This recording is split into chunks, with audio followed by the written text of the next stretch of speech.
Well, hello, everyone. Welcome back. I'm Reverend Tomas Garza, and this is A Course in Miracles 365, Awakening to Love. Let's get right down to it, shall we?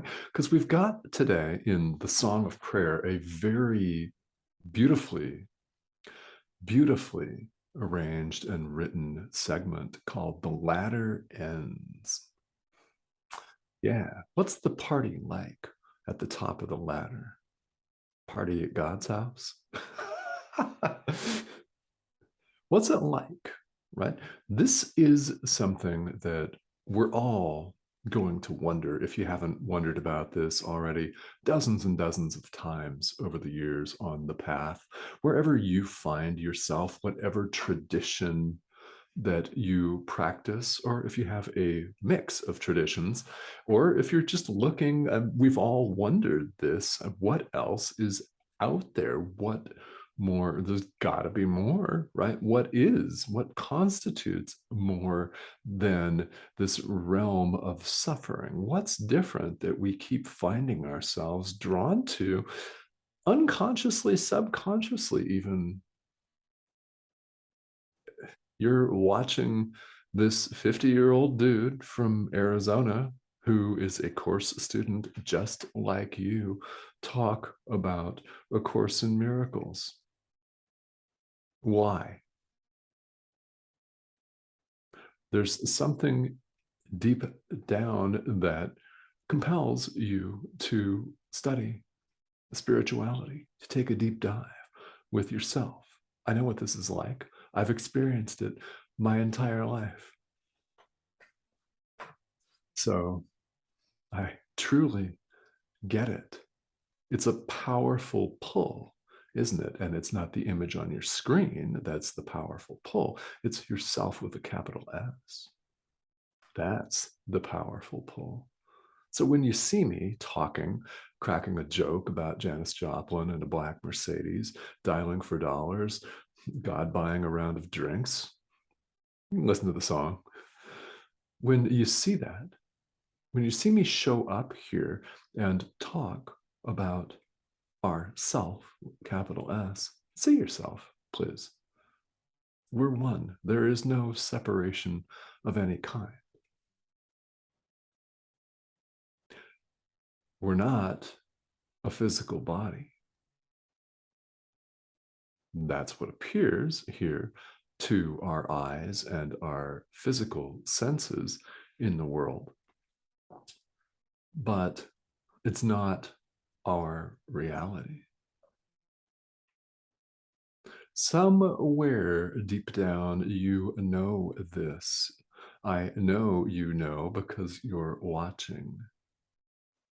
You're paying attention. It's beautiful. Keep doing it. I invite you. So, the latter ends. We've been looking at prayer as the song of prayer puts it in A Course in Miracles, like a ladder where one starts off at the bottom and gradually or quickly, depending, ascends to the top. One begins to climb the ladder by seeing another person's interests as your own, by beginning to see, to get these little glimpses, even if they're just momentary, really, even if they're just for a fraction of a second, just beginning to glimpse and grasp and comprehend and accept that there is no separation of any kind. We begin little by little, if need be, to have that experience. We climb the so-called ladder of prayer. So, what's the party like at the top? Don't we want to know? Yeah. So, really, here, I'm going to title this Party at God's House! Exclamation point, by the way. This is really not about a party at God's house with lots of champagne and tons of really beautiful, blissed out moments. This is about humility, I know. But I invite you to read this very short segment in the Song of Prayer. The latter ends. This is about humility.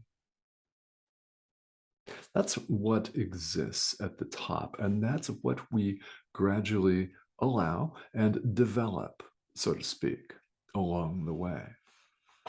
When we reach the top, we realize, and we realize along the way too, that we're not really developing anything that we don't have. Rather, what we're doing is allowing truth to be just as it is, and we're setting the ego to the side.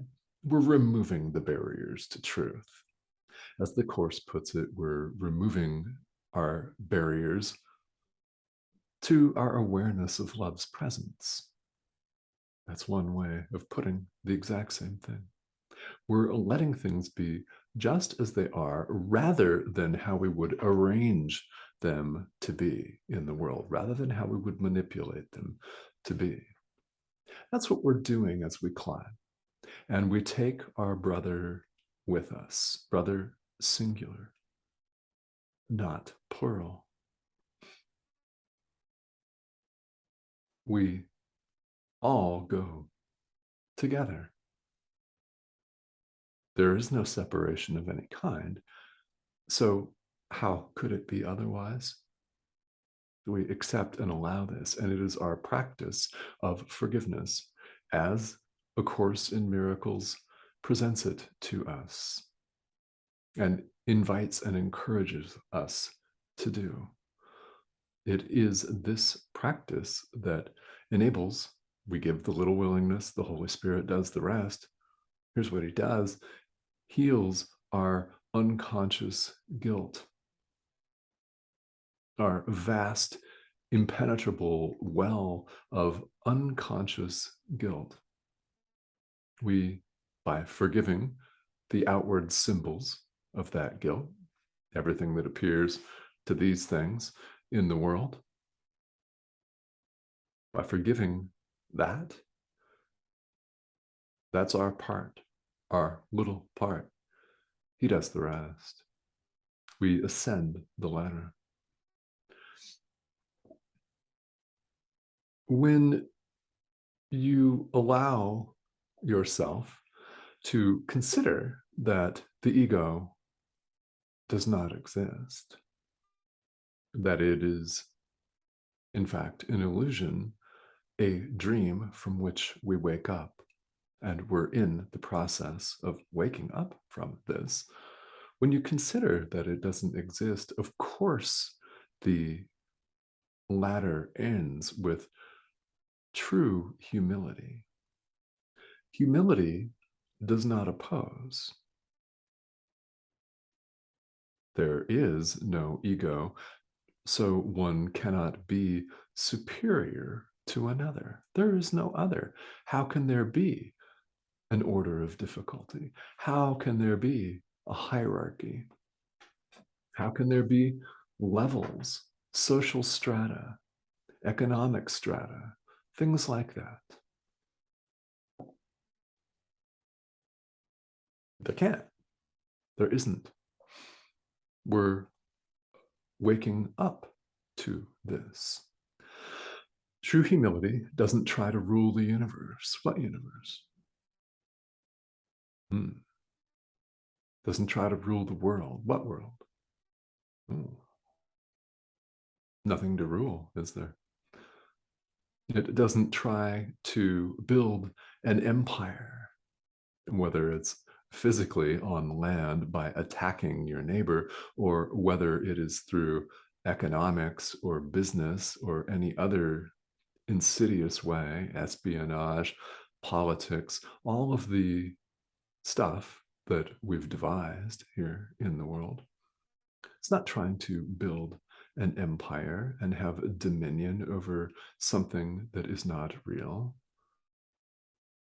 Have we not wasted enough time on that? Have you wasted enough time on that?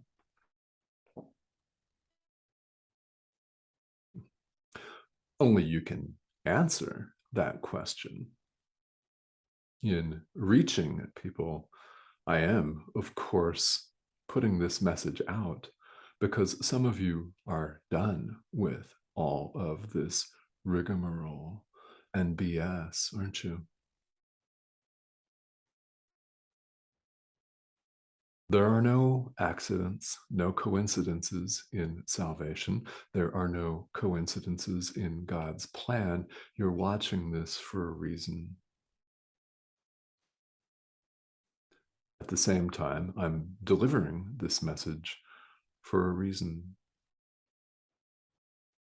The beautiful thing about this is I don't know who is going to watch. I have no idea who I'm going to reach and when and where in the world they are, nor do I know what kind of day somebody has had. I don't know who desperately needs to hear what I have to say during this short 15 to 20-minute segment. Maybe it's you. True humility does not seek dominion over anyone or anything. It accepts truth just as it is. It allows truth to be just as it is.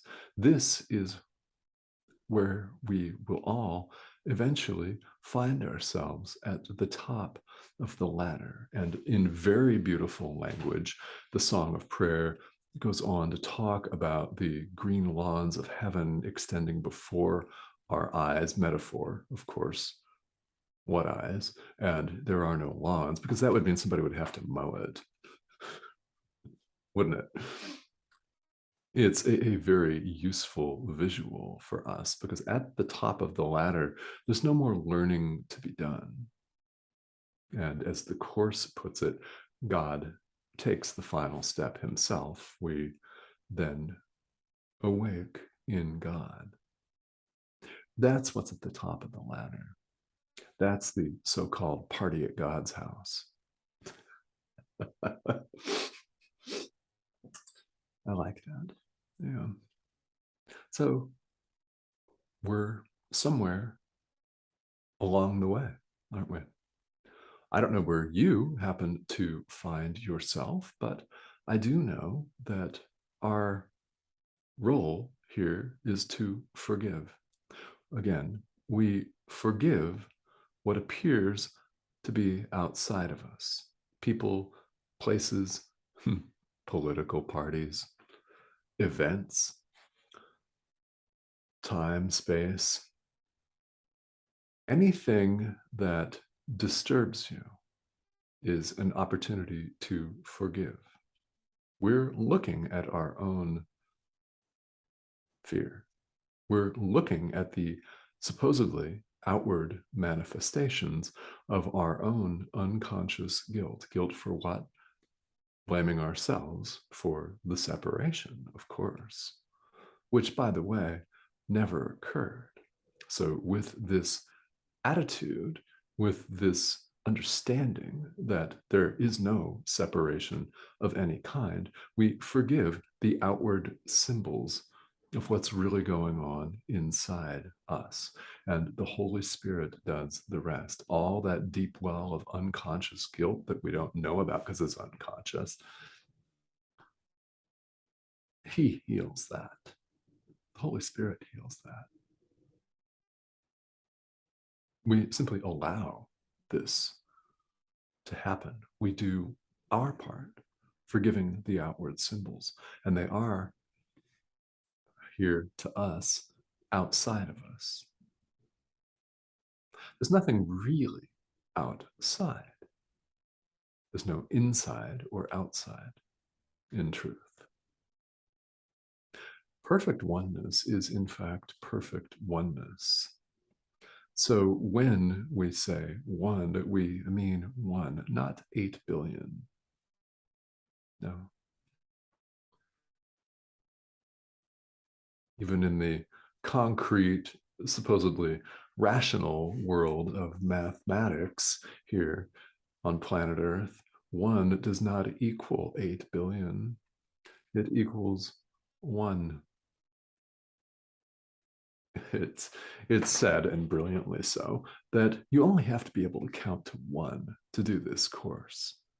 It's not complicated, despite the language, despite the iambic pentameter that shows up as part of the languaging of A Course in Miracles, despite the fact that it's holographic. So Jesus gives it to us all at once. It's not a linear presentation at all.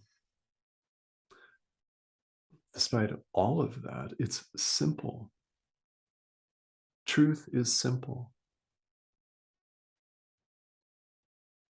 Our role is simple. Forgive. All right, guys. Thank you, as always, for joining me. Hit the subscribe button if you like this content, and I really appreciate all of your subscriptions. What I do here is I come and deliver this several days a week, 5 to 6 days a week here. This stream, by the way, of videos actually began as a live stream on Enlightened World Network. And I really appreciate all of your views and your practice. All right, guys. Thank you.